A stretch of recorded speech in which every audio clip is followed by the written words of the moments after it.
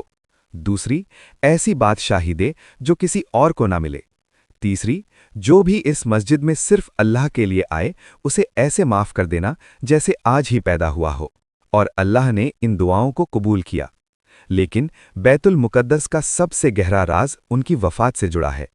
تفسیروں میں لکھا ہے کہ جب عمارت لگ بھگ تیار ہو گئی، بس تھوڑا کام بچا ہوا تھا۔ سلیمان علیہ السلام نے اللہ تعالیٰ سے دریافت کی کہ جب میری موت کا وقت آ جائے تو مجھے موت سے کچھ دیر قبل مجھے موت کے بارے میں خبر کر دی جائے، تاکہ میں اپنے شیش محل میں لاٹھی کے سہارے سے کھڑا ہو جاؤں، اور میری روح تب قبض کی جائے تاکہ جنات اور شیطان سمجھیں کہ میں اپنی لاٹھی کے سہارے کھڑا ہوا ہوں۔ ورنہ جنات اور شیطان کو جیسے ہی خبر ملے گی کہ میری وفات ہو گئی ہے تو پہاڑوں کی طرف بھاگ جائیں گے، اور بیت المقدس کا کام بھی ادھورا رہ جائے گا۔ وہ اپنی لاٹھی پر ٹکے عبادت کی حالت میں کھڑے رہے، اور وہیں کھڑے کھڑے ان کی روح نکل گئی، مگر کسی کو پتہ نہ چلا۔ جنات سمجھتے رہے کہ نبی علیہ السلام زندہ ہیں اور انہیں دیکھ رہے ہیں، اس لیے وہ دن رات محنت کرتے رہے۔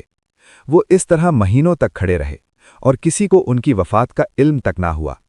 آخر ایک دن ایک دیمک نے ان کے آسرے یعنی ان کے سہارے کی لکڑی کو اندر سے کھانا شروع کیا۔